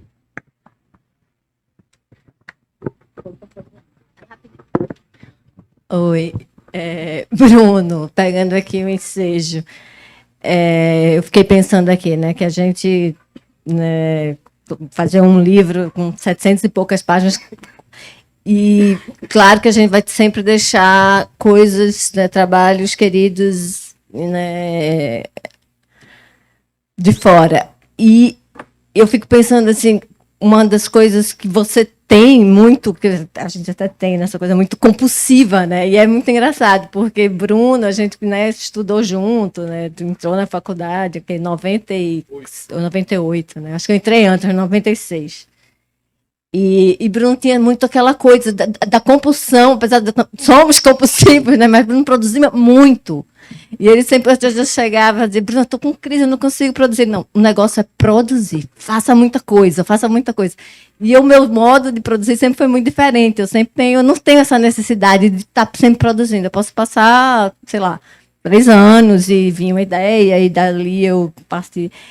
E aí eu fiquei pensando aqui no meio, né, de uma produção tão prolífica, né, é muita, tem as colagens, tem as esculturas, veio fazendo assim um revival de tanta coisa que tu produziu ao longo desse tempo todo. E eu fiquei pensando numa parte interessante dessa produção, que vai além da pintura, que é a fotografia, que tem aí um momento, né, que eu acho que agora deu uma estacionada. Mas como é que vocês conseguiram, como é que a fotografia ocupou aí, Clara, no meio, nessa produção? Porque imagina a dificuldade, gente, porque Bruno produz muito, assim, ele é uma coisa assim que eu tive aquela boa inveja, sabe? Ai, como eu queria ter tanta inspiração assim. E é aquele lugar de que sai tudo, né? Tudo vira arte com muita facilidade e tem uma relação assim também que eu acho muito interessante, que eu acho que já colocou aqui, que é esse labor, né? Esse labor da pintura. A pintura ela tem um efeito espiritual muito, acho que a própria Adriana Varejão fala isso, né? Que é um monastério, né? É um gesto monástico ali, de você estar no ateliê, você lidar com aquele espaço e se trabalhando, se construindo nisso. E essa quantidade toda também que ela faz parte do conjunto, né? Ela não é só a quantidade ela faz parte conceitualmente, né, da trajetória então eu acho que tem aí, eu acho que é muito coerente esse livro muito grande, né, que a gente fica assim, tem qualquer artista que se fizesse às vezes um livro, nossa, que 25 anos é 25 anos, mas pô, que livrão. Mas não, para você, tem que ser um livro tem que ser 1000 páginas, tem que ser, sabe? Tem que ter esse tamanho, né? Tem que ser esses 3 quilos. E é isso. A minha pergunta mesmo no final é de onde é que foi como é que se foi resolveu essa experiência fotográfica, trabalho fotográfico no livro?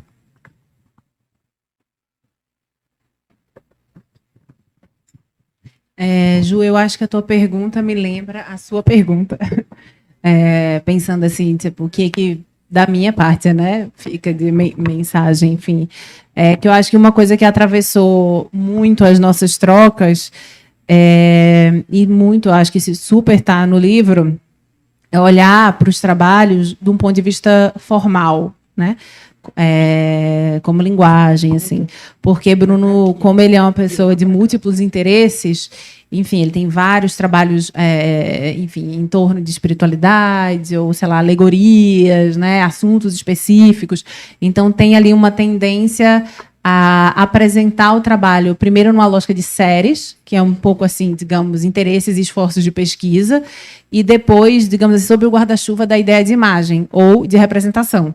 Né? Então, acho que um exercício nosso foi, essa é a série sobre, sei lá, tal assunto, essa pintura, essa figura, não sei quem que fez não sei o quê, nananana, tipo, tem muito isso. Acho que Samantha deve lembrar que ela leu tudo.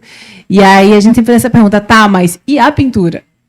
Tipo assim, para além de quem é esse personagem, para além do que a série tematiza, o que exatamente você fez quando você estava fazendo essa pintura, né? E eu acho que essa abordagem, que é uma leitura formal, né, da obra, que eu, da minha parte, acho que nem... eu acho que é fundamental para a arte, mas para a pintura, talvez para certos pintores ainda mais, né? Foi o mesmo olhar aplicado à fotografia, né? Então, assim, não considerar a fotografia, não partir do ponto de vista de que ela é já muito diferente, porque ela é outra linguagem, ou porque, sei lá, dá conta de outros temas, assim, né? Então, sei lá, as questões de luz que a gente encarou na pintura também servem para a fotografia, né? Ou, sei lá, as mesmas discussões sobre espacialidade, e por aí vai. Então, tem muitas fotografias que aparecem na série, no livro, algumas lidas de uma perspectiva bastante mais formal, outros em diálogo com questões temáticas ou assuntos, mas elas super, super entram, né? Até uma delas, que é a fruta vermelha, a maçã sobre o jornal, como chama? É um dendê sobre um jornal, não é isso? Que é uma foto 98, né? Que é uma fotografia que foi muito importante para Bruno, para a pintura de Bruno, porque ali Bruno experimentou essa correlação, a força da ideia de um ponto de cor, né? Diante de um pano de fundo em outra matriz cromática, né? Então você tem uma matriz, sei lá, PB e um ponto vermelho alaranjado, né? Então essa estrutura formal é uma estrutura que surge, sei lá, proeminentemente na fotografia de Bruno, mas que é fundamental para a pintura dele, porque, por exemplo, ele vai transformar muitas vezes o ponto de cor em ponto de luz, né? Claro, cor e luz na pintura não tem limite, né? Mas assim, né, traduzidos como luz. Então a fotografia meio que entrou assim também, sabe? Nessa grande leitura geral, que eu acho que fica um pouco...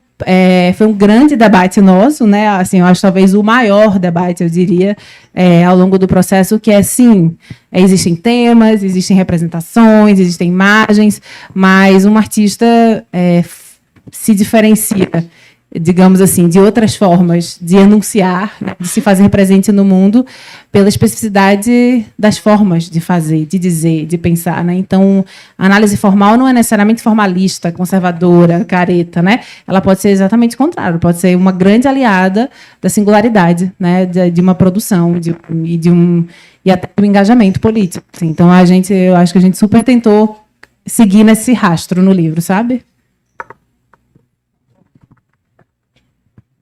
O trabalho de Bruno, ele é tão diverso, não só em questões de temática, mas em questões de técnica também, como estavam falando, tipo a cerâmica, a pintura, a fotografia, que tem um momento no livro onde a fotografia ela entra numa lógica de registro e não de produção artística. Então, no começo você começa com a fotografia enquanto registro, enquanto você tem Bruno bebê, você tem a Praia de Boa Viagem nos anos 70, então você vai progredindo nessa lógica de registro, e chega um momento onde existe um limiar muito sensível entre o que é produção artística e o que é produção de registro. E aí a gente teve uma discussão justamente sobre uma imagem específica, que retratava Bruno sentado numa mesa e uma câmera com o flash, se eu não me engano, logo atrás, assim, numa escrivaninha, alguma coisa nesse sentido. E Bruno destacou essa câmera que ele veio a usar posteriormente com um círculo preto, né? E acontece que Bruno ele tem uma série de produções que ela é baseada em umas auréolas que são desenhadas dentro de imagens. Então, Clarissa, acho que justamente apontou essa questão de como a gente faria para que essa fotografia que naquele lugar estava de registro não ser concebida enquanto uma fotografia de produção artística de Bruno. E aí, enfim, aí entraram justamente o design enquanto esse fator para criar essa diferenciação entre os dois, né? Então, essa fotografia em específico, ela aparece no papel offset, não no papel couché, que normalmente é o papel usado para a reprodução dos trabalhos de Bruno. Então, para além disso, ela está juntamente acompanhada aos blocos de texto. Então, ela está inserida numa lógica de ilustração de imagem, uma ilustração imagética, e não numa lógica de uma reprodução de um trabalho de fidelidade ao trabalho artístico de Bruno.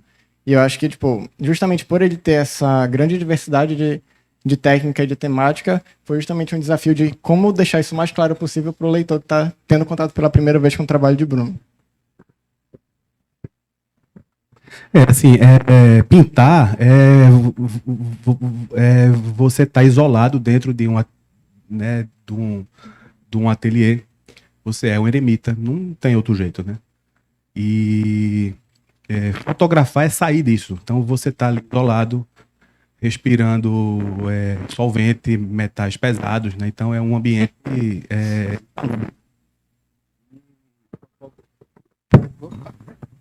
E fotografar, viajar para fotografar é fugir desse ambiente. Então vou lá na Chapada Diamantina fotografar e depois, quando eu volto com as fotografias, né, tem foto que é um trabalho que nasceu e que ele está ali, ele vai ser foto. Mas tem outras que vão virar pintura.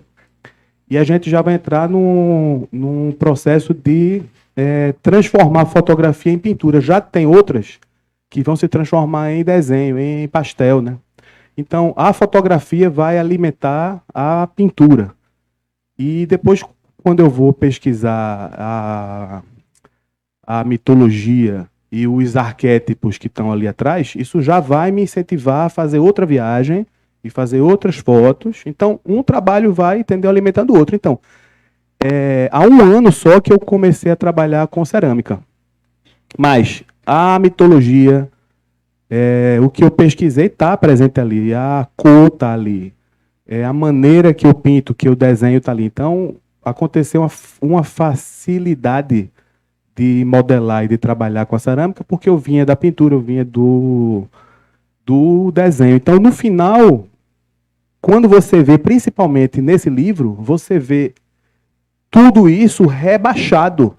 Então, é isso que eu estava falando lá no começo. Não tem muita importância se é pintura, se é desenho, se é foto.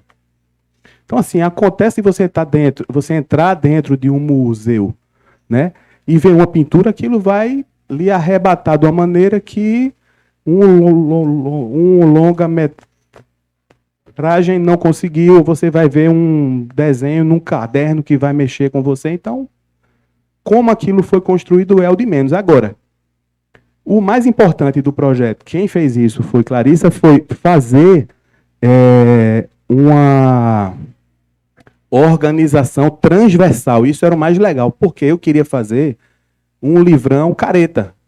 Entendeu?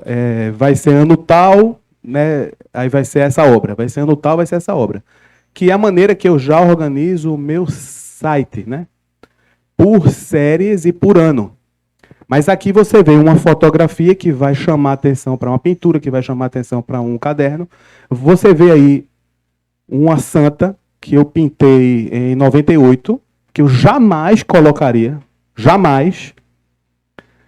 Mas ela tem uma pintura completamente hindu. Eu comprei uma santa de gesso branca, pintei lá em 98. E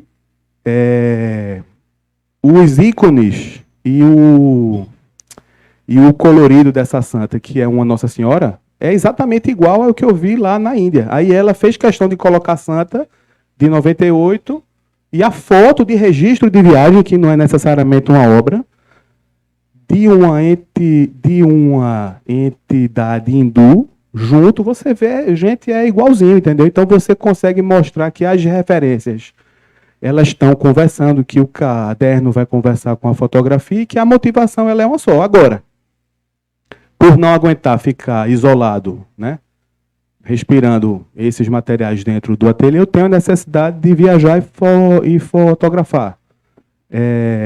Você precisa registrar o seu pensamento para não esquecer um projeto no caderno. Aí você já tem o caderno, né? Aí o pastel, ele já tem outra história, que quando você está na frente de um papel em branco e você usa o projetor, que é algo muito utilizado, né, na pintura contemporânea, mas na real, a partir de 1420, isso passou a ser usado, você tem a projeção de uma foto no papel, né, e a experiência de estar na frente dessa projeção é a experiência do cinema. Então já é completamente diferente. Então eu estou ali tendo uma experiência de cinema, mas é uma foto. Essa foto não é qualquer foto, é uma foto de uma viagem, ou é uma fotografia de família. A da viagem, ela já vai me dar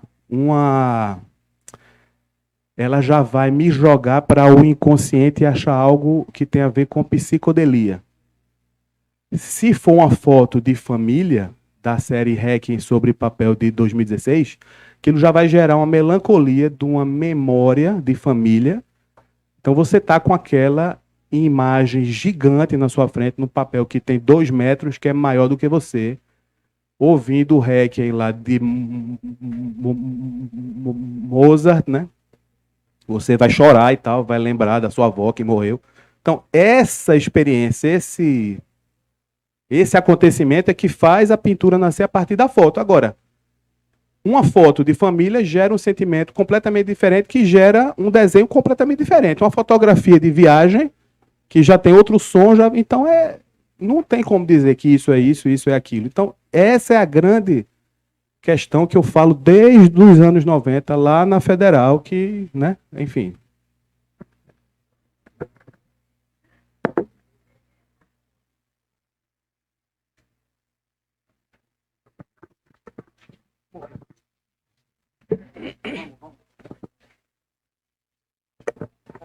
Alô, som. Funcionando. Tá bem tarde já, vou só dar uma cutucada, assim, porque dei uma folheada no livro e parece algo bem, realmente, complexo e bem bonito também. E eu sou Ana Gabriela, eu sou pesquisadora, tenho algumas experiências atuais, assim, com a curadoria e talvez o que eu vou falar seja mais um diálogo, não uma pergunta, no final das contas, que vocês possam comentar e a gente possa, sei lá, pensar junto, assim. Talvez Clarissa e Guilherme, que estão mais envolvidos com o processo da curadoria, mas no final das contas, eu deixo em aberto aí para quem quiser comentar. A questão é que, acho que na contemporaneidade, alguns pensamentos, algumas epistemologias, algumas formas de pensar e ler as coisas, né, como, por exemplo, tenho lido Leda Maria Martins, que fala sobre o tempo espiralar, né, as poéticas do corpo, e acho que essa retrospectiva, que é uma prospecção também, tem tudo a ver com isso, né? Então, me emociona, assim, no caso, ver esse livro e essa coragem, porque eu acho que é uma coragem, um livro de 700 páginas, de 3 quilos. Eu fico pensando, eu gosto muito de recitar poesia, e o pessoal sempre falava assim, 15 minutos não, é muito longo, como se fosse algo...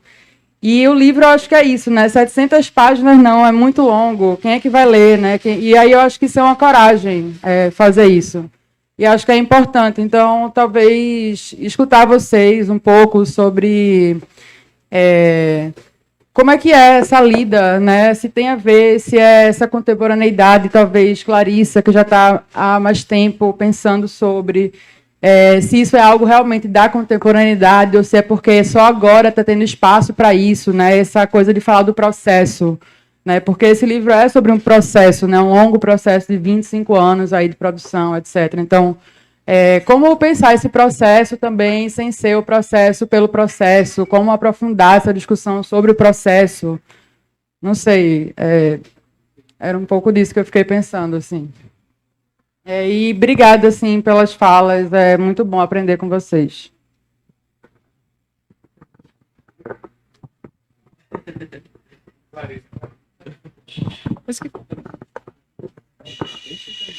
Ana,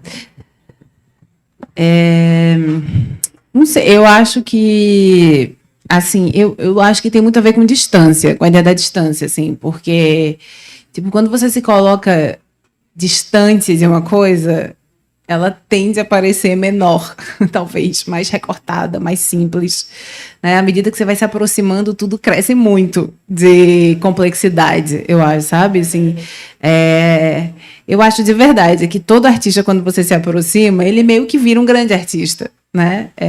E ele cresce à medida que cresce o seu olhar e a generosidade desse olhar e a capacidade de engajamento, enfim, a seriedade com a qual você vai se debruçar. Então, eu acho que tem muito a ver com a distância em relação à qual a gente se posiciona, sabe? E assim, eu acho que um artista que está dentro do processo de criação, por estar dentro e não distante, né? Ele está sempre ali um tanto quanto habilitado a ler o seu trabalho processualmente, né?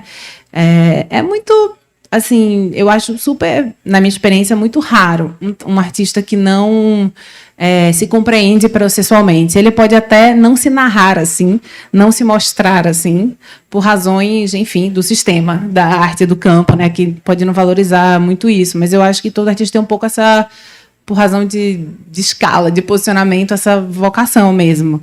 E eu acho que quando você faz um livro, uma curadoria, um texto, ou qualquer coisa, e você se permite não ficar distante, né? Você se engaja, você se envolve, você se compromete, né? Eu acho que é muito, assim, é quase que uma consequência, né? Essa dimensão hiperbólica se dá, sabe? É claro que isso não significa que ela vai persistir assim até o fim. Você pode simplesmente editar, cortar, né? E acho que para que ela persista, você tem que ter parceiros, a fim de levá-la até as últimas consequências. E eu acho que foi um pouco esse pacto desse livro, sabe? De tipo, posto que nos aproximamos todos e percebemos a complexidade, a abrangência dessa obra, desde a nossa posição de proximidade, a gente topou, né? Porque isso exige muito trabalho, muita dedicação, né? Muito tempo. A gente topou enfim, não cortar, não obliterar essa complexidade, assim. Então eu super acho, eu acho curioso que quando a gente faz um livrão assim, ou uma curadoria com muita coisa, acaba produzindo essa mesma sensação em quem lê ou nos públicos, porque quando você vai numa exposição com muita coisa, você se sente imerso, né? Você se sente, às vezes até a gente fala, oprimido, tal, né? Ou um livrão assim, você pode se sentir perdido, né? E eu acho que são todos adjetivos para falar de uma sensação de não distância, né? Quando você se vê tomado por uma coisa, tipo Galo da Madrugada, sei lá, né? Numa exposição, tipo... Então você se vê sem distanciamento, né? Tem gente que acha isso muito ruim, né? Enfim, toda a tradição do Cubo Branco, por exemplo, é uma tradição de isolamento, de distanciamento, de produção de respiro, né? Mas quem gosta de carnaval costuma gostar dessas coisas, né? Então, eu acho que é um pouco de subjetividade, assim, também. E eu não sei, eu vejo por aí, assim. Eu acho que essa questão do volume do livro, assim, que eu acho que foi reiterado várias vezes por várias pessoas. Esse livro de quase 700 páginas, esse livro de 3 quilos. Eu acho que existem dois modos de se construir um livro. Eu acho que tem um momento que você pensa o livro antes e tem um momento que você entende que o livro vai sendo formado durante o tempo. E eu acho que esse livro, no caso dele em específico, se pautou muito nisso, de tipo, entender o que se retira, o que se acrescenta, mas também desde o começo, o trabalho de Bruno sempre foi pra gente algo que você não consegue desviar o olhar. Ele é muito grande, ele é muito presente em termos de corpo, pictoricamente falando.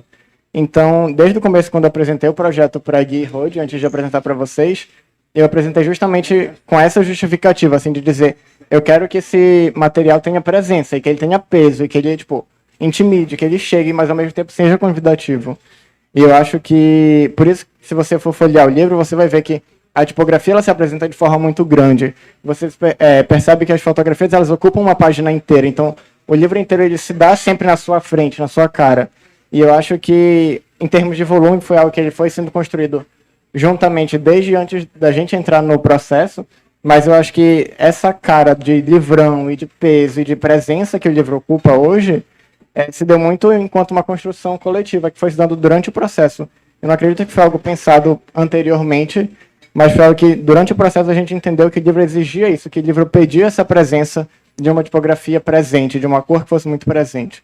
E eu acho que o livro acabou se dando a partir disso, assim, de um pensamento que se construiu durante o livro.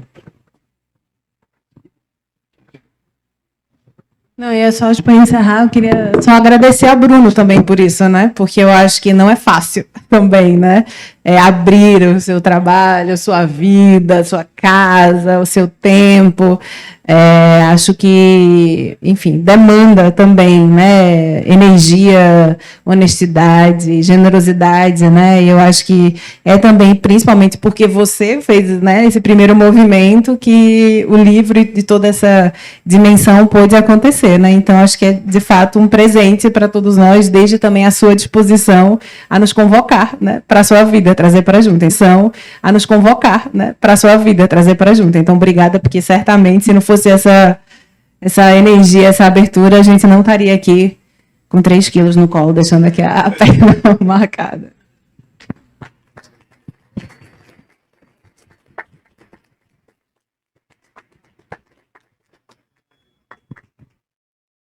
Pessoal, foi impecável, né? Foi lindo, né? Que evento lindo, que bom. Que bom que vocês participaram, que bom que vocês tiveram paciência de esperar até agora. Que bom que vocês interagiram. Obrigado, Propágulo. Muito obrigado. Vocês são importantíssimos, peça fundamental para essa engrenagem continuar moendo. Clarissa, meu Deus do céu, eu estava falando ali com Carol, você é sensacional. Sensacional. Bruno é um gigante, já falei, né? Um monstro total.